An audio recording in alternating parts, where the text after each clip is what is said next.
देखो, इस्तीफा तो होना था और पहले होना चाहिए था। और अगर पहले ही बात मान लेते, राहुल जी की बात मान लेते, तो इन बच्चों के साथ ये अत्याचार नहीं होता।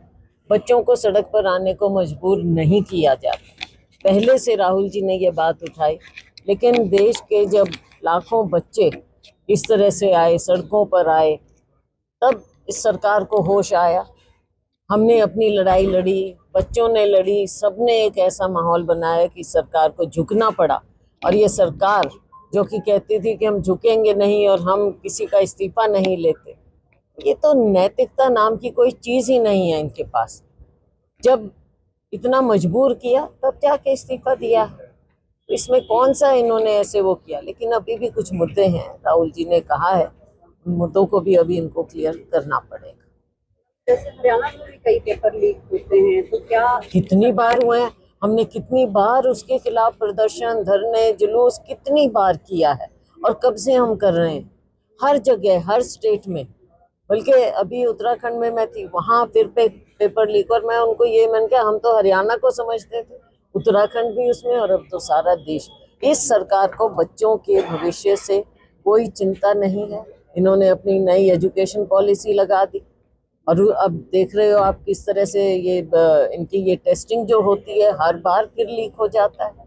महाराष्ट्र में भी हुआ, तो हर जगह हो रहा है। तो ये सिस्टम क्या है, ये सरकार क्या है। और बड़े पैमाने पर भ्रष्टाचार है।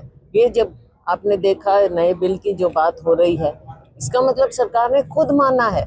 जब 10 करोड़ की आप पेनल्टी, आप उन पर जुर्माना लगाना चाह रहे हो, इसका मतलब ये बड़े पैमाने पर इस तरह के कार्य होते हैं।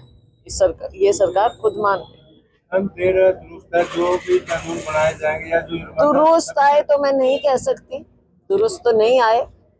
नहीं, मतलब कानून और सख्त होना चाहिए इसमें। कानून एक चीज है, अभी हम देखेंगे, डिस्कस करेंगे उसको।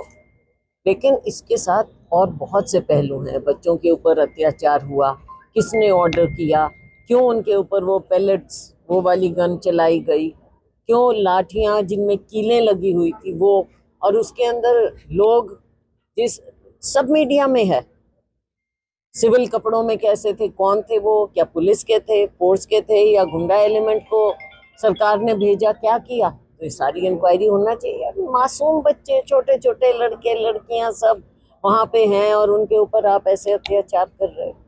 मैम, जिस तरीके जो पीछे राज्यसभा का चुनाव हुआ, जो 5 निष्कासित विधायक, उनका क्या भविष्य, ना तो किसी मीटिंग में आ सकते, ना उन्हें कोई बुला रहा। अब देखते हैं, इसके बारे में चर्चा होगी। ट्रेड डील को लेकर एक बार किसान फिर से विरोध प्रदर्शन कर रहे हैं। देखो, ट्रेड डील भी है, एमएसपी का कानूनी दर्जा भी है, कई बातें ऐसी हैं जो अधूरी हैं और किसानों के हित में नहीं हो रहा। तो सरकार बताए कि वो क्या विदेशियों के सामने ही झुक जाती है और अपने लोगों की चिंता नहीं करती। बहुत से बातें हैं।